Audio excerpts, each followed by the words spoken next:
Happy Wednesday. Hello, everyone. Welcome in. Hey, we are diving in today into marketing spend, the probably thing that you want to spend not most of your money on, if you are a private practice owner in our experience. Um, and specifically, how do you know how much money you should be spending on marketing explicitly? And today we really want to lay out a framework that guides decision making in a lot of different parts of your business, but we want to sort of use the use case of marketing to show you why you need to be using what's called KPIs, key performance indicators. And hopefully we're going to put some nuts and bolts on the table for which indicators we need to be looking at, how to implement these types of concepts into your business.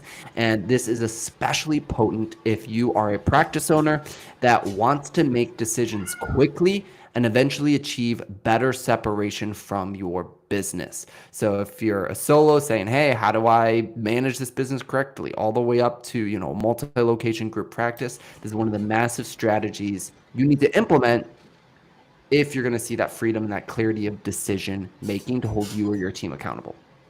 Yeah, I'll start by giving us a big figure. So we're lucky. In the U.S., we have this administration called the SBA, the Small Business Administration. They kind of track, manage, and monitor businesses under $5 million annual. And these are guys that get a ton of data points. These are guys that have a lot of good information on what makes successful businesses, what makes businesses that fail. This is the administration. This is the group that gives us data points like 90% of startups fail in the first year. This is the administration that tells us like, hey, if you do these set of items, there's a high likelihood that you succeed.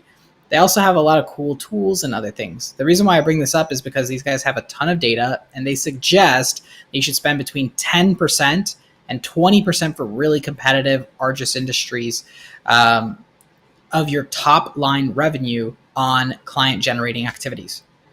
So that means we have a sort of a lighthouse for us already.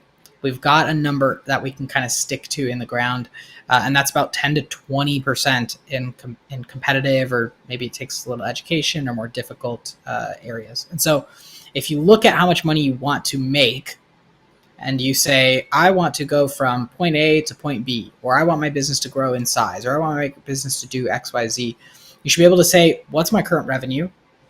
What's the revenue that I want to get at? And then am I, quite frankly, spending the amount of cash that I need to be spending currently? And am I spending, or am I willing to spend what my future earnings are going to be to reach that point? So when it comes down to it, there's a few numbers that we really care about here. It's how much are your clients actually worth to your practice? What's the cost to acquire those clients? And what's the cost that we should expect to have these numbers of conversations? We call them leads, right? Cost per lead. So what is the cost per lead that's acceptable for you and your organization? Yeah. And as we dig into this, let's start at the lifetime value, is what we call it. What is a single client worth to your business? There's a really easy way to calculate this. We know that your clients stick with you for variable amounts of time. Some show up for one session and some are with you for 3 years, right? But most of you probably have about an average amount of time you spend with a client. If you look at your clients across the board, and that's the number we're just generally looking for. Your math at this juncture of the conversation doesn't have to be perfect. So if you're like, yeah, on average, most clients stick with me for 6 months or for 12 months, then the second question we want to ask ourselves, well, how many sessions are they doing a month, or how many transactions are they doing with you in that 6-month time frame? So yeah, most clients, they'll do 3 months of therapy with me, and then they'll go to of every week, and then they'll go to every other week for another 3 months. Okay, let's kind of add all those sessions up. Let's do easy math here. 4 sessions a week for 3 months is 12 sessions. And then you add another 3 months at every other week is 6 sessions. So we have 18 sessions across 6 months that a client does with you before they leave. If you're getting on average $100 a session, 100 times 18 is $1,800 that a client is spending with you and or the business is generating off of a single client. Anything to add there before I go deeper, Tilio? Yeah, no. Lifetime value, top line, times average sessions. That's the way to rock and roll. If you're a group practice listening to this and you're like, we're all over the place, you can do this two ways. You can take the average of the averages. So take sort of the middle number or the median number, whatever's maybe more accurate. Or you can just pull every single person and they each have their own lifetime values, and that's okay. And it just takes a little bit more work, and but you'll have a more accurate number and you'll kind of be able to accurately decide how much should I be spending for this clinician. Yeah. And since we're on like key performance indicators, what are healthy ranges for lifetime values for a therapy product? Yeah, I don't think I've seen a therapist tell us less than like $500 as the lifetime value. Um, but once you start getting over like the $10,000 range, I I tend to start saying let's not use those numbers. They're probably not like real world numbers, or they're not like average numbers. And some clinicians they do take more of a long term situation with their clientele, but these numbers really start breaking down if you're like, yeah, each of my clients are worth $100,000, and it's like, okay, great. So you're telling me you can spend $10,000 to acquire a customer, right? And so I think everyone's going to say, I don't know about that. So I would just be critical, set sort of a little bit of a cap for yourself at maybe $10,000. If people really do stick around for that long, great. That means you have tons of profit. That means you got a lot of stuff going for you. Retention is awesome in some cases for business. So I would say it's probably not less than $500. You're probably doing something really wrong then, for your lifetime value to be there. And then, unless maybe you're taking really low rate sessions, which is also possible. So just know where we're coming from. And then once you're at about $10,000, I would say just cut it at $10,000. Okay. So somewhere between 500 and 10,000. I think just anecdotally, we typically see somewhere between like 1,000 and 6,000. Really 2 to 4,000 is common, but everyone's got a slightly different process approach. Obviously, if you serve kids as a solo versus if you have 20 therapists on your team with all variable numbers, these averages are gonna vary for sure.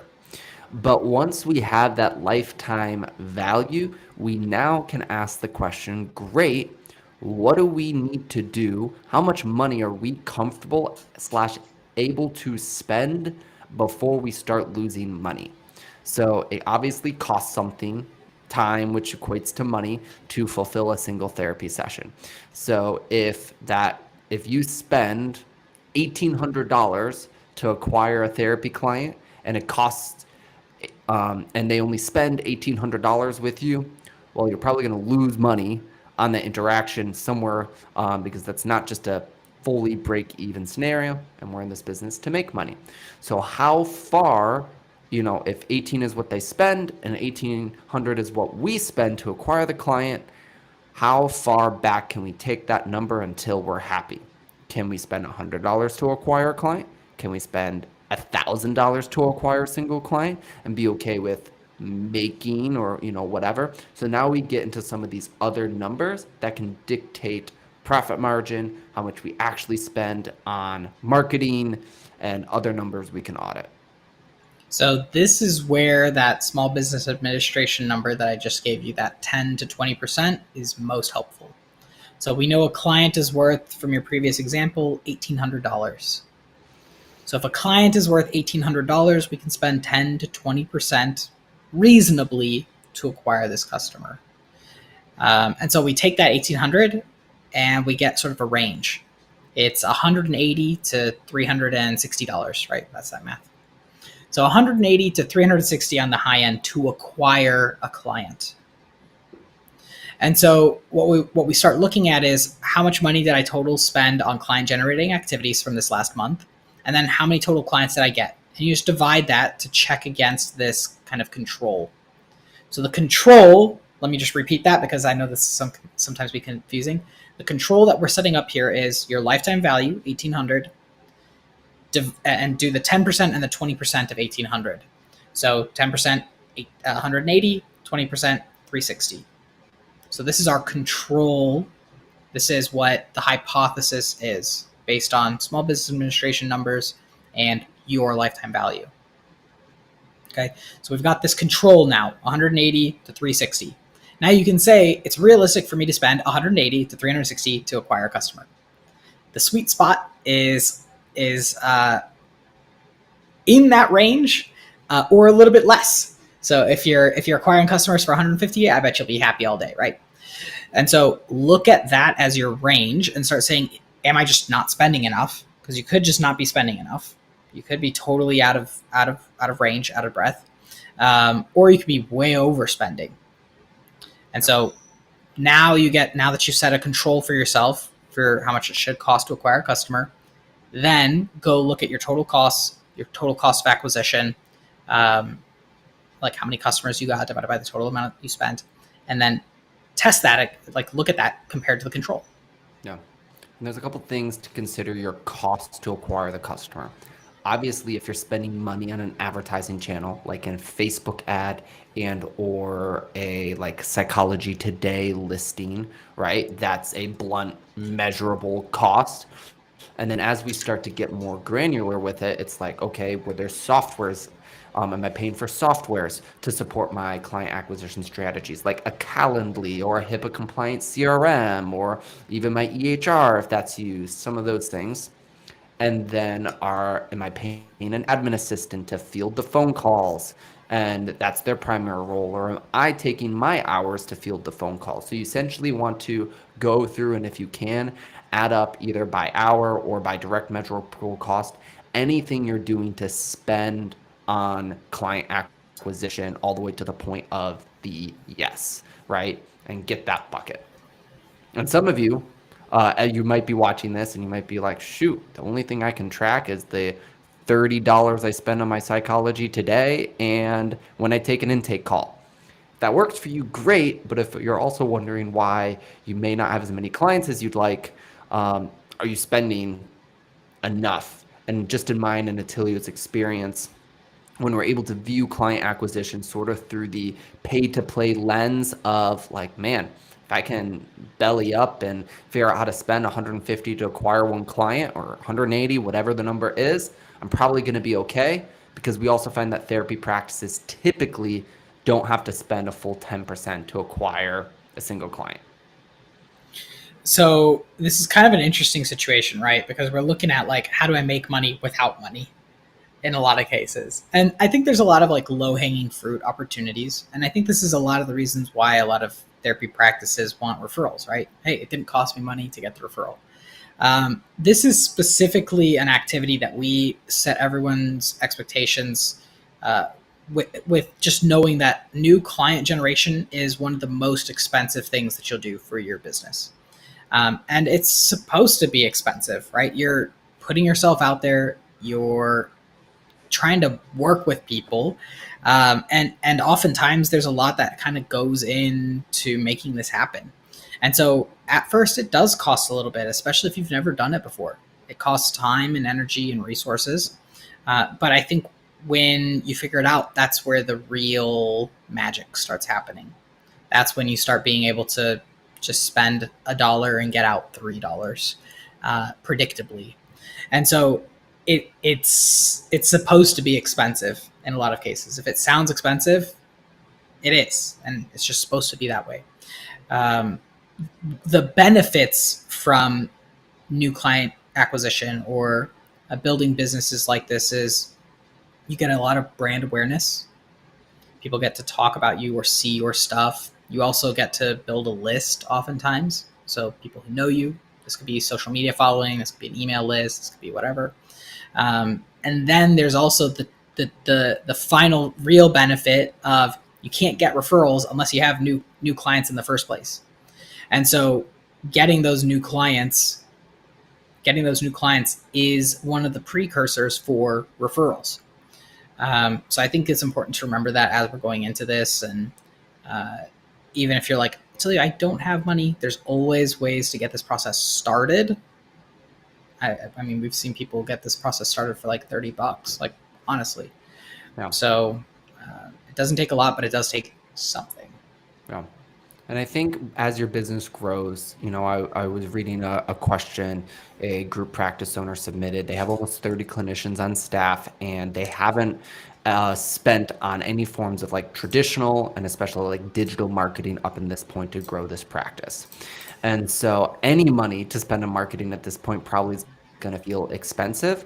However, we look at the size of the company and we're probably past the I have zero money to spend on this. And this is a great exercise to run. Say, hey, if I'm going to start the process, unfortunately, I got by without doing it for a very long time because I did non-traditional marketing things that weren't as measurable, networking, word of mouth, community development, whatever it is.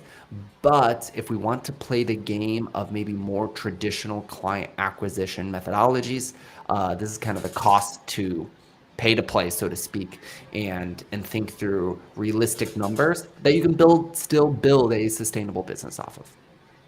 Yeah. The last number here, guys, is cost per lead. So how many leads did we need to generate? How many inquiries did we need to generate? How many hands needed to raise up to get that one customer? And so this number is really easy to get once we have cost to acquire, because what we do is we assume it takes 10 leads. Whether it takes that in reality or not doesn't matter, but we'll take 10 leads to get one new client. And so this is a more conservative estimate, okay? So it takes 10 leads. So all we do is we take our cost to acquire a customer and then divide those two numbers by 10. And so for our $1,800 lifetime value control, the cost to acquire range was 180 to 360. Then our cost per lead should be between $18 and $36. Does it always happen like that? No. Sometimes it's way lower. Sometimes it's way higher. But you have to just kind of look at what are your closing rates. So, maybe you get a phone call and every time someone calls, they're closed. Or maybe it takes you 10 conversations. That's also very possible. Or 10 leads, I should say. And so take a look at your actual sales rates once you start looking at these numbers for yourself and compare it to the control numbers and see, is this viable for my business? So if you're a business that's running on super thin margins, maybe you need to have a 10% or lower cost per acquisition versus lifetime value there. And so if these numbers don't work out for you, change them, as long as you kind of know what you're doing and what numbers you're shooting for. Yeah. I think this is just, like we said at the start, an example of using key performance indicators. And we, led this conversation by someone else's key performance indicator. For a small business that spends money on marketing, they should be spending 10 to 20%. We can extrapolate this concept. What are the key performance indicators for your intake team, right? For session 1 to session 2 schedules, for amount of billing fall throughs, or amount of clawbacks that you have, the amount of fill in the blank, coming up with a systematic decision of what is the number we want to be consistently hitting, how are we going to measure it to make sure that number comes true, so that way we can, and then how are we going to consistently pull those numbers daily, weekly, monthly, whatever the rhythm needs to be, to decide what action needs to be taken, if any, from the numbers that we're going through. So, you start with different parts of your business that are underperforming, come up with the framework for which KPIs we need to go after, build it, follow it, make decisions from it. Yeah. I think that's all I've got for this one. We'll see you guys next